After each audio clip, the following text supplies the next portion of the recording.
आणि आता 36 जिल्ह्यांमधल्या वेगवेगळ्या घडामोडी जाणून घेऊयात. अगदी झटपट सुरुवात करूयात. विदर्भ, मराठवाड्यासह पश्चिम महाराष्ट्रातील काही भागात रेन अलर्ट देण्यात आला आहे. 7 एप्रिलपर्यंत तुरळक पाऊस पडण्याची शक्यता असून शुक्रवारनंतर पावसाची मुसळधार पावसाचा अंदाज जो तो वर्तवण्यात आला. हवामान तज्ज्ञांच्या इशाऱ्यानंतर शेतकऱ्यांची चिंता वाढली. मुंबईतील वाढत्या उन्हाच्या झळा पक्ष्यांनाही बसतायत. 2 दिवसात 3 घार आणि सुमारे 12 कबूतर जखमी झाल्याची माहिती समोर आली आहे. पाण्याच्या कमतरतेमुळे उडताना पक्षी अचानक खाली पडत असल्याचं सांगितलं जात आहे. मुरबाड नगरपंचायतीने नळ जोडणीसह पाणी मोजण्याचं मीटर लावण्याचं कामही हाती घेतलं आणि त्यामुळे आता मुरबाडकरांना जेवढ्या पाण्याचा वापर करणार तेवढेच पैसे मोजावे लागणार आहेत आणि त्यामुळे पाण्याची बचत होण्यास मदत होईल. बुलढाणामध्ये विद्युत विभागाने बिल न भरण्याचं कारण देत वीज पुरवठा खंडित केला आणि त्यामुळे उन्हाळ्याच्या पहिल्याच महिन्यामध्ये महिलांना पाण्यासाठी भटकंती करावी लागते. 1.5 किलोमीटर अंतरावरून पाणी आणावं लागतंय. ही प्रचंड मोठी कसरत केवळ प्रशासनाच्या दुर्लक्ष आणि उदासीनतेमुळे होताना दिसते. वातावरणातील बदल आणि अनियमित पावसामुळे ऊसाच्या पिकावर मोठा परिणाम झाला असून त्याचा फटका साखर उत्पादनाला बसणार आहे. यंदाच्या हंगामात राज्यात साखर उत्पादन तब्बल 33 लाख मेट्रिक टनांनी घटणार असल्याचं समोर आलंय. कोकणातल्या हवामानातील बदलांमुळे सरासरीच्या 25% आंबा उत्पादन होणार नसल्याचं बोललं जातं आणि त्यामुळे जेमतेम एप्रिलच्या मध्यापर्यंतच कोकणचा हापूस बाजारात दिसेल. त्यानंतर खवय्यांना कर्नाटक, आंध्र प्रदेश, तामिळनाडू, गुजरातच्या आंब्यावरच समाधान मानावं लागणार आहे. राज्यात कोरोनाच्या 711 नव्या रुग्णांची नोंद झाली असून ऍक्टिव्ह केसेसचा आकडा 3792 वर पोहोचला आहे. रुग्णसंख्येत वाढ होत असल्यानं प्रशासनाची चिंता वाढली. दरम्यान नागरिकांना खबरदारीचं आवाहन करण्यात येतं. राज्यात गेल्या 24 तासात H3N2च्या 4 नव्या रुग्णांची नोंद झाली आणि त्यामुळे राज्यातील H3N2ची एकूण रुग्णसंख्या 779 वर जाऊन पोहोचली असून 113 रुग्णांवर रुग्णालयात उपचार सुरू आहेत. न्यायदानाच्या प्रक्रियेत राज्याच्या यादीत महाराष्ट्र 11व्या क्रमांकावर गेला आहे तर कर्नाटक पहिल्या क्रमांकावरती आहे. इंडिया जस्टिस रिपोर्टमध्ये राज्यातील न्यायदानाच्या सद्यस्थितीवर प्रकाशझोत टाकण्यात आला. मुंबईतून पर्यटनासाठी होणारी परदेशवारी वाढली. परदेशवारी करण्यासाठीच्या मुंबईतील व्हिसा अर्जामध्ये वर्षभरात तब्बल 177% वाढ झाली आहे. व्हिसा अर्ज स्थिती झपाट्याने कोरोनापूर्व काळावर जाते. वितरकांकडून पुरवठा करण्यात येणाऱ्या औषधांची देयकं थेट उत्पादक कंपन्यांच्या खात्यामध्ये जमा करण्याचा निर्णय मुंबई महापालिकेने घेतला आहे. पालिकेला औषध पुरवठा करणाऱ्या जवळपास 400हून अधिक वितरकांना यामुळे आर्थिक फटका बसणार आहे आणि हा निर्णय जीएसटी आणि निविदा प्रक्रियेच्या नियमांचं उल्लंघन करणारा असल्यानं तो मागे घेईपर्यंत पालिकेला औषध पुरवठा न करण्याचा निर्णय वितरकांनी घेतला. मुंबईला वेगवान बनवणाऱ्या कोस्टल रोड प्रकल्पग्रस्तांना 5 ते 25 लाखांपर्यंत नुकसान भरपाई देण्यात येणार आहे आणि यासाठी बोटीच्या मालकापासून मासे विक्रेत्यापर्यंत कॅटेगरीनुसार नुकसान भरपाई देण्यात येईल. टाटा इन्स्टिट्यूट ऑफ सोशल सायन्सच्या सर्वेक्षण अहवालानुसार निश्चित केलेला नुकसान भरपाईचा प्रस्ताव पालिका प्रशासनाकडे सादर करण्यात आला. मुंबईतील वर्सोवा विरार सागरी सेतूचा खर्च दुप्पट झालाय. 32,000 कोटींचा प्रकल्प 64,000 कोटी झाल्यामुळे आता MMRDA कडून पुन्हा अभ्यास करण्यात येणार आहे. मुंबईतील कोस्टल रोड प्रकल्पाचा मासेमारीला फटका बसणार असल्याचा अहवाल टाटा समाज विज्ञान संस्थेनं दिलाय. खडकाळ भागात सापडणारे माशांच्या प्रजातींवर परिणाम झाल्याचा फटका पारंपरिक पद्धतीने मासेमारी करणाऱ्या मच्छीमारांना बसणार आहे.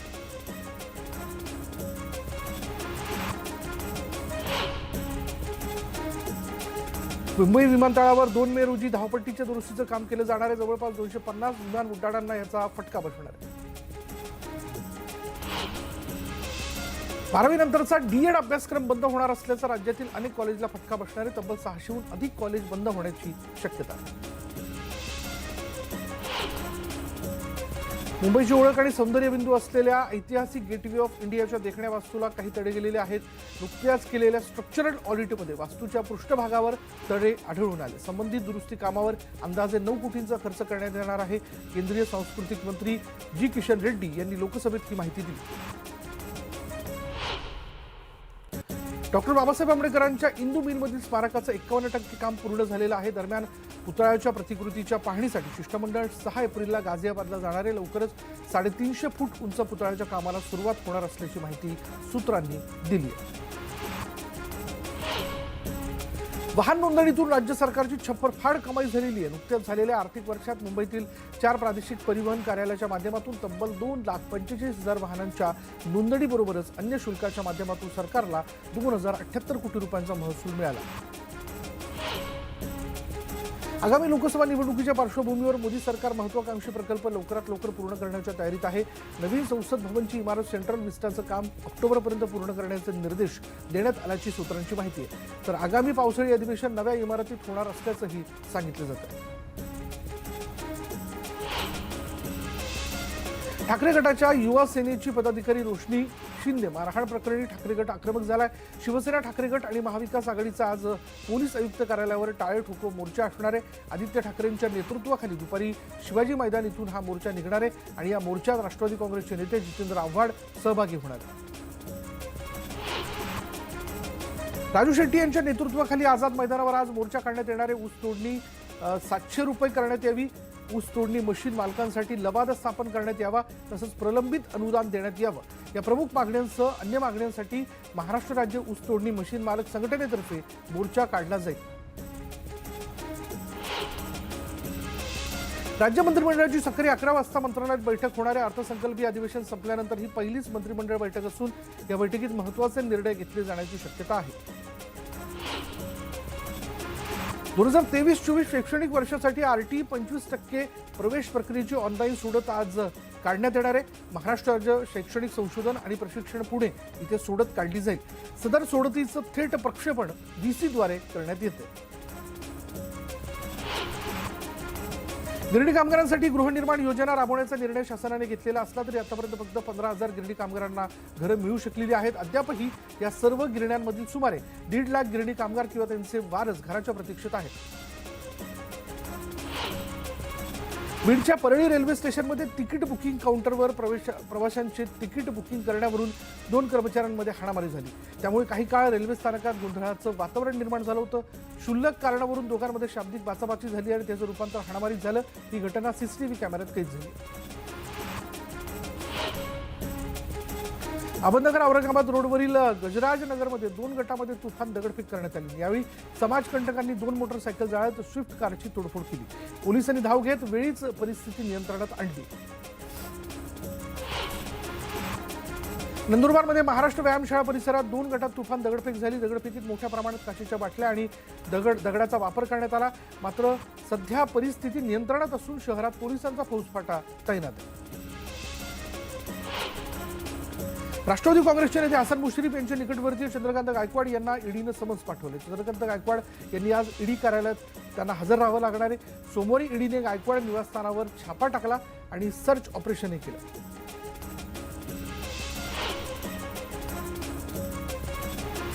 गिरगावमधील एका इमारतीच्या 17व्या मजल्याला आग लागली होती. सुदैवाने यामध्ये कोणतीही जीवितहानी झाली नाही. अग्निशमन दलानं 8 ते 10 गाड्यांच्या मदतीनं आगीवर नियंत्रण प्रस्थापित करण्यात त्यांना यश आलं असून नागरिकांना सुखरूप बाहेर काढण्यात आलं. काँग्रेस नेते राहुल गांधींनी स्वातंत्र्यवीर सावरकरांचा अपमान केल्यानंतर राज्यभरात भाजपकडून स्वातंत्र्यवीर सावरकरांच्या समर्थनार्थ सावरकर गौरव यात्रा काढली गेली. अमरावतीत गौरव यात्रेमध्ये भाजप खासदार अनिल बोंडेंनी राहुल गांधींवर टीका केली. राहुल गांधीही नाही, सावरकरही नाही, राहुल गांधी हे राहुल गंदगी आहेत असं अनिल बोंडे म्हणाले. जलजीवन मिशन योजनेअंतर्गत जळगावमध्ये पाणीपुरवठा योजनेच्या शुभारंभ कार्यक्रमाचा पाणीपुरवठा आणि स्वच्छता मंत्री गुलाबराव पाटील यांनी धडाका लावलेला आहे. मात्र या कार्यक्रमांना जिल्ह्यातील खासदार आणि भाजपचे नेते गिरीश महाजनांना बोलवलं जात नसल्यानं खासदार उन्मेष पाटील यांनी मंत्री गुलाबराव पाटील यांच्याविषयी खंत व्यक्त केली. जळगाव जिल्ह्यातील कंडारी इथे विकास कामांच्या शुभारंभ कार्यक्रमात बत्तीगुल झाल्याचं पाहायला मिळालं. मोबाईलच्या टॉर्चमध्ये गुलाबराव पाटलांनी सभा घेतली. छत्रपती संभाजीनगरमध्ये मधील सोयगावमध्ये जरंडी, लिंबायती आदी भागातील डोंगरांच्या भूगर्भात पोखरून या मौल्यवान गारांची तस्करी सुरू आहे. याकडे महसूल आणि वन विभाग यांचं दुर्लक्ष होतंय. JCBच्या साह्याने डोंगर पोखरून या डोंगराच्या भूगर्भातील मौल्यवान आणि हिऱ्यांच्या आकाराची गार काढण्यात येत असल्याचा प्रकार जरंडी भागात उघडकीस आला. पैठण तालुक्याच्या कृषी उत्पन्न बाजार समितीच्या संचालकाच्या 18 जागांसाठी 129 उमेदवारी अर्ज दाखल करण्यात आलेले आहेत। सोमवारी अर्ज दाखल करण्याचा शेवटचा दिवस असल्यानं उमेदवारांनी मोठी गर्दी केली। गुरुवारी वैध उमेदवारी अर्जाची यादी जाहीर करण्यात येणार असल्याचं निवडणूक अधिकाऱ्यांनी सांगितलं। ठाण्यात महिलेवर झालेल्या कृत्याबद्दल संताप व्यक्त करताना उद्धव ठाकरेंनी देवेंद्र फडणवीसांचा राजीनामा मागितला। मात्र पालघरची घटना असो किंवा महिलांवर झालेले अत्याचार असो तेव्हा उद्धव ठाकरेंना राग का नाही आला असा सवाल उपस्थित करत खासदार उन्मेष पाटील यांनी उद्धव ठाकरेंवर टीका केली। तर उद्धव ठाकरेंचा दुतोंडीपणा महाराष्ट्र खपून घेणार नसल्याचं उन्मेष पाटील यांनी म्हटलं।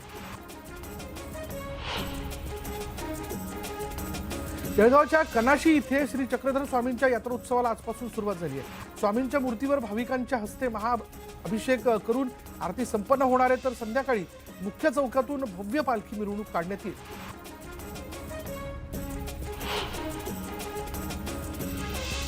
वाशिमच्या कारंजा शहरातील रस्त्याच्या कडेला उभ्या असलेल्या बाईकला अचानक आग लागली। आगीचं कारण अद्याप अस्पष्ट असलं तरी वाढलेल्या तापमानामुळे आग लागल्याचं बोललं जातं। सुदैवानं यामध्ये कोणतीही जीवितहानी झालेली नाही, मात्र बाईकचं मोठ्या प्रमाणात नुकसान झालंय।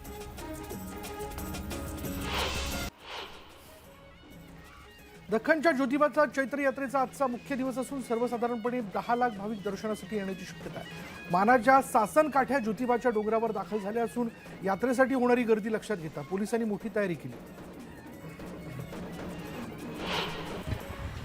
सोलापूर मध्य रेल्वे विभागानं माल वाहतुकीचं उद्दिष्ट पूर्ण केलंय। मध्य रेल्वे विभागातून 5.72 दशलक्ष टन वाढीव लोडिंग नोंदवलं गेलं असून 8,438 कोटी रुपयांचा महसूल गोळा झाल्याची माहिती रेल्वे प्रशासनानं दिली आहे।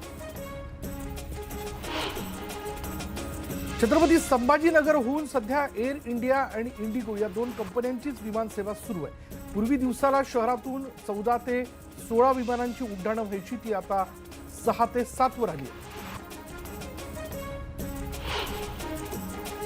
मुंबईत दोन्ही डोस घेतलेल्या 90% मुंबईकरांना कोरोनाची लागण झाल्याचं पालिकेच्या आरोग्य विभागानं सांगितलं। त्यामुळे बूस्टर डोस घेण्याचं आवाहन पालिकेकडून करण्यात आलं।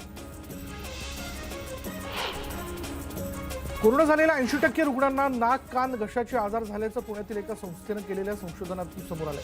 80% रुग्णांची गंध ओळखण्याची क्षमता घटल्याचं निष्पन्न झालं। मुंबई विमानतळावर सर्वात जास्त सोन्याची तस्करी केली जात असल्याचं धक्कादायक वास्तव समोर आलंय। मुंबई विमानतळावर गेल्या 11 महिन्यात तब्बल 360 कोटी किमतीचं 604 किलो सोनं जप्त करण्यात आलं। मुंबई लोकलमधील सर्वाधिक गर्दीचं स्थानक असलेल्या ठाणे स्थानकात आता रेल्वे बरोबरच हेलिकॉप्टरचा थांबा असणार आहे। ठाणे स्थानकाच्या पुनर्विकासाचा आराखडा रेल्वे विकास भूमी प्राधिकरणाने तयार केला असून त्यात फलाटावर अतिरिक्त जागेच्या निर्मितीचं नियोजन करण्यात आलेलं आहे।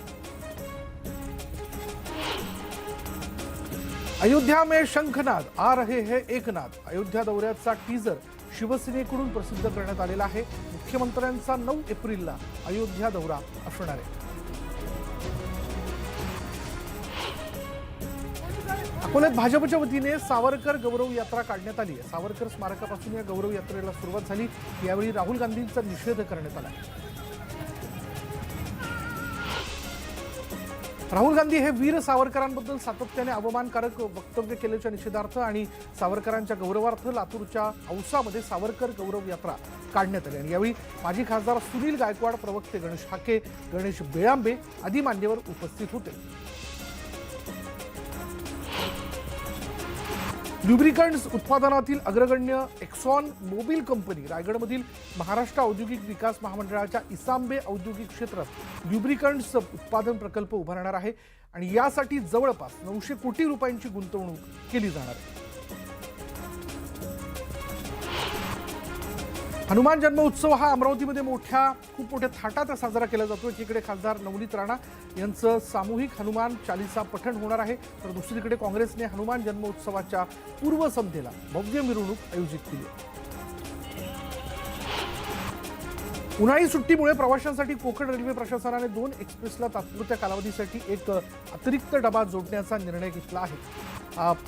या ठिकाणी मडगाव आणि पोरबंदर कोचुवेली एक्सप्रेसला आजपासून शयनयान श्रेणीचा एक अतिरिक्त डबा जोडण्यात येणार आहे।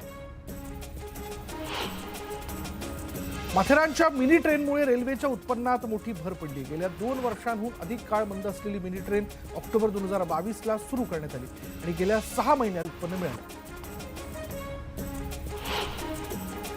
बदलापूरमधील बेलविली परिसरातील रेल्वेच्या सबवेमध्ये पाणी साचलं। पूर्व पश्चिमेला जोडणाऱ्या सबवेमध्ये पाणी साचत असल्यामुळे नागरिकांचे प्रचंड हाल होत आहेत। बांधकामादरम्यान पाण्याचा निचरा होण्यासाठी नियोजन न केल्यानं संताप व्यक्त करण्यात येतो। कोल्हापूर जिल्हा बँकेतील कथित आर्थिक गैरव्यवहार प्रकरणी माजी मंत्री हसन मुश्रीफ यांनी अटकपूर्व जामीन अर्ज दाखल केला होता। या जामीन अर्जावर कोर्ट आज निकाल देणार आहे। चंद्रपूरच्या गोंड पिंपरी तालुक्यातील शिवकेशव विठ्ठल रखुमाई देवस्थानच्या ओपन शेडचं बांधकाम 7 वर्षांपासून अपूर्ण आहे आणि याबाबत अनेकदा पाठपुरावा करूनही प्रशासन लक्ष देत नसल्याचा आरोप केला जातो आणि त्यामुळे तोहोगाव ग्रामपंचायतीच्या सदस्यांनी याबाबत वनमंत्री सुधीर मुनगंटीवार यांच्याकडे तक्रार केली।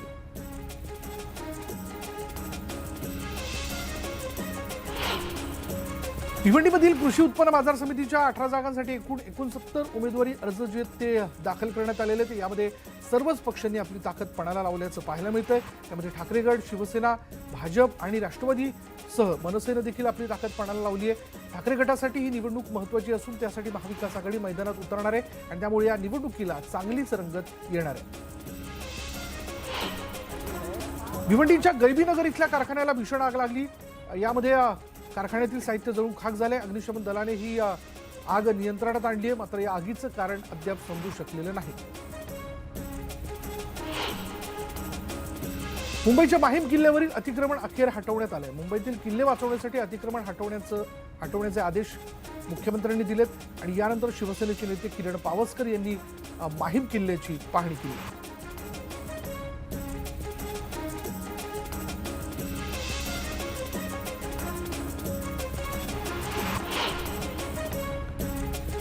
मुंबईच्या कांदिवली इथल्या राईम्स अँड रंबल्स प्ले ग्रुपमध्ये शिक्षिका चिमुकल्यांना मारहाण करत असल्याचा धक्कादायक प्रकार समोर आलेला आहे। ही घटना सीसीटीव्ही कॅमेऱ्यात कैद झाली असून कांदिवली पोलिसांनी 2 शिक्षिकांविरोधात गुन्हा दाखल केला।